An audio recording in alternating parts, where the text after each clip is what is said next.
Hi my loves, welcome back to the channel. If you are new, don't forget to subscribe you guys and give me a like. It really helps my channel out. But anyway, today I'm going to be doing these dip nails on myself. The tips that I'm using are by the company BU. I buy these on Amazon and I will leave a link down below for you guys. These are my favorite tips for a quick coffin. Actually, yeah, these are really good. They have a great C curve, so they give you a great coffin. You can make them into a nice sharp stiletto. You can turn them into an almond. So I'm going to be using these for a short almond today. I'm using the Kadius glue, and the Kadius glue I also get on Amazon, so I'll leave all those links down below for you guys. So I'm just cutting them down with my Kupa tip cutter, you guys. Kupa has some nice tip cutters, so check them out. And I'm just making them kind of short, a little bit of on the medium length for most people, but for me they're very short. So yeah, we're gonna be making them almond, so I'm just making sure that they're all the same length before I start shaping them up. But I'm gonna go ahead and take my straight edge clipper and start clipping the sides, and this is gonna help with the shaping time, and it's gonna help already have it somewhat the semi shape for the almond. So these clippers I actually bought at my local nail supply store, you guys. They were very inexpensive. I believe they were under $1. I got a set, I believe, of 11 for maybe $10. Very inexpensive. So I'm pretty sure if you check your local nail supply store, they will have them. I'm actually not sure if Sally's has them. I should stop by at Sally's today though, because I do need some stuff for tomorrow. But anyway, so I'm gonna go ahead and take my 100/180 grit file from 4Pro Nail Company, and they actually are on Amazon as well. I love these files. You get 50 of them for a decent price, so I'll leave the link for that too.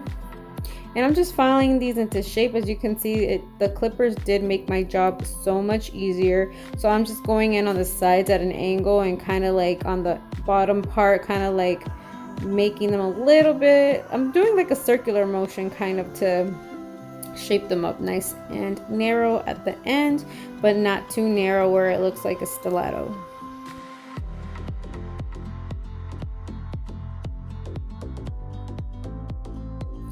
So I'm taking this buffer so that I can remove the rest of that nail glue that I added. Sometimes I add extra nail glue, so that helps remove it. And this is just my dip number 2 and number 3 from Double Dip. That's the brand. They actually sent me these products right here. This is the second time that they have sent me a product, and I actually am obsessed with this brand. Their packaging is very cute. It's always very personal when I get my package, and unfortunately, I think they sent me this little bingo card and I don't think I could use it anymore because the date seemed very off. So I don't know if maybe they just made a mistake when they sent it. But anyway, I'm just showing you the colors here and what they're called. This one's Elegance, and the blue one I believe was Winterscape, and then this one is called Luscious Pink, or sorry, not Luscious Pink, Luscious Peach. So yeah, this is the one we're going to be adding into this little other container so that we don't cross-contaminate. This is the best way to do it. And I'm just going to go ahead and apply my number 2, which is my resin, and apply the powder right on top of that resin. And I'm not a pro at dipping or at dip nails, you guys, so I'm just doing it my own way, to be honest. And they actually came out really nice. So I kind of did it halfway up on these two. And I'm going to be doing the thumb by itself and the other 2 fingers, I guess, simultaneously, or I'm trying to do 2 fingers at a time at least, and maybe one by itself. So I'm gonna do the ring and the pinky together. So we went halfway up, like 3/4 of the way up, actually, not halfway. It's a little more than halfway. So we're applying the resin 3/4 of the way up, and then just adding with this little swatch stick, picking up the powder on top of the nails, just placing it on top, and then removing the excess acrylic, the excess powder. And then we're gonna go ahead and add the number 2, which is the resin, again onto the nails, and this time I'm gonna go all the way up and add the powder with my swatch stick. This actually makes it so much easier. And obviously, if you're gonna do multiple clients with dipping, do not dip them into the actual container, you guys. It's just not sanitary. It was even on the news. They actually believe that coronavirus actually started because of a nail salon, because of the dipping thing, supposedly. I'm not sure. They just said that. They didn't say the dip part, but they said, oh, or I don't know. I don't remember actually. It could have been, but at the same time, like, they see how they're trying to blame the nail salon for the pandemic right now. So it's like, no. So it's like, you really need to just make sure everything's clean and nobody's double dipping nothing. Everybody's hands are clean. You should be having your clients wash their hands if you're going to be dipping them like that, for a lot of reasons. I don't know, you just got to be extra careful, you know. Okay, so this is the second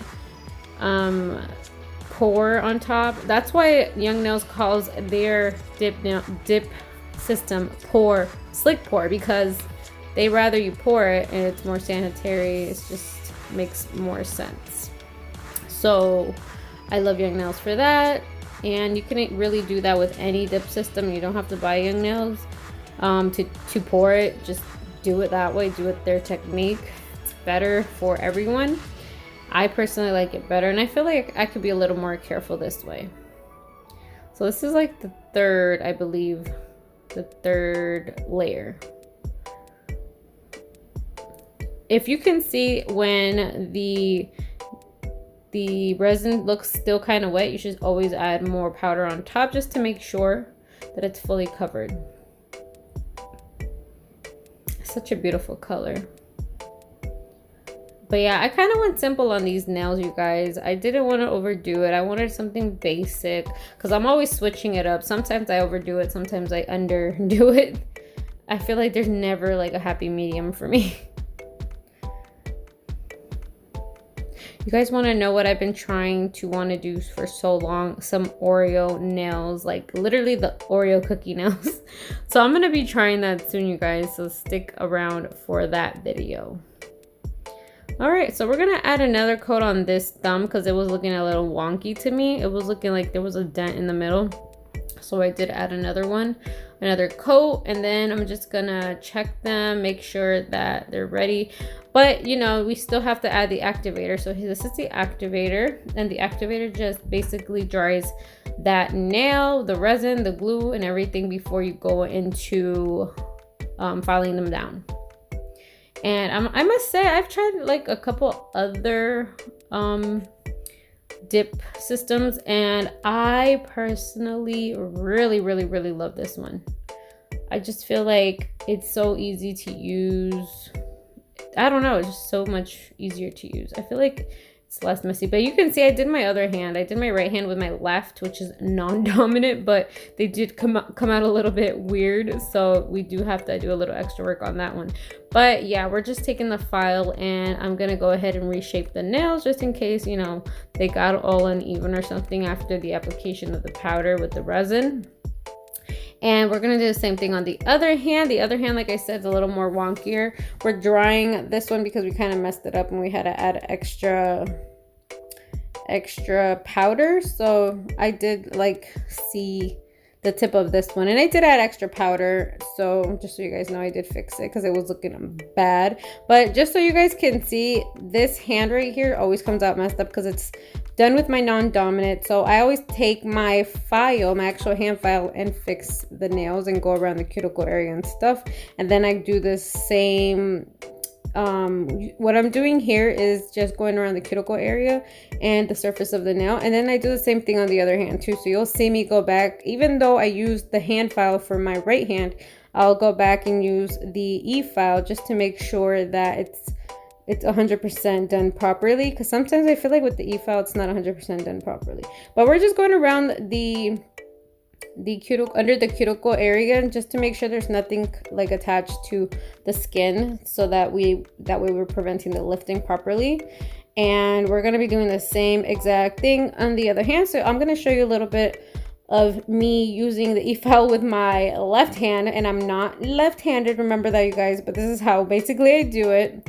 I take my left hand and I try to kind of like use my other hand, the right hand, to kind of do all the work, and I just kind of go back and forth with which one I'm using to help me out so that I can work. I don't know if that makes any sense, but usually when I use my right hand to do my my other hand, it's obviously going to come out better because it's my right hand doing all the work and my left hand's not doing much work. But when I'm using my left hand, I feel like my right hand has to help the left hand a lot, if that makes sense. But anyway, like, I'm gonna go ahead and take this buffer and I'm just buffing everything and cleaning the nails. Now that's done, I'm gonna go ahead and take this MAKARRT gel, and this is just the foil gel for the foil transfer paper. And I'm going to be placing this onto the pointer and the middle finger on both hands. And I actually put both hands in the lamp for 1 minute, but they are fully done and cured. And I'm going to go ahead and take some of this beautiful rose art right here from the transfer paper, or I don't know, I call it transfer paper, transfer foil. You could call it either way, whatever. So I'm going to go ahead and apply it on both of the pointer and the middle finger. And that is just lovely. This is a quick way to do a quick nail art design, and it actually comes out so much better. So imagine, like, back then they used to have to paint this on and spend hours. Like, no thank you. We already spent enough time doing all the foundation work, which takes a long time if you do it right. So it actually helps a lot. Whoever invented this, God bless you, because literally I can have a nice little nail art on my nails in literally 30 seconds on each nail. So yeah, next we're just gonna add the top coat. This is from D&D, and this is actually the 900 non-cleanse top coat, and we're just applying this on every single nail, including our foil art. And this gel top coat actually gets put in the lamp for exactly 1 minute, and it's literally done, no cleansing needed. So we're adding it also on this hand right here. I just love that nail art right there. So pretty, so pretty. This color is really nice. I kind of picked it because I feel like now that we're in fall season, even though I'm in Florida and we really don't even see a difference, but you know, it just makes me feel like, okay, fall's near. Put some darker color on my nails, you know. Yeah. So anyway, you guys, that's pretty much it. I'm adding the cuticle oil. I just made this myself, mango scented, and I'm going all around and under the nails, making sure that they are all moisturized, because after you do your nails, all the, you know, little chemicals and stuff and all of the buffing and whatnot and filing kind of dries them out, so they bring them back to life with this cuticle oil. You can use coconut oil at home, olive oil, actually they're all pretty much the same for moisturizing your nails, and you get a good outcome. And you could do this multiple times a day from whatever you have at home. But that's it, you guys. Don't forget to like, comment, and subscribe for more videos. I love you guys so much. Thank you guys for always watching, and God bless you guys. Until next time, bye bye.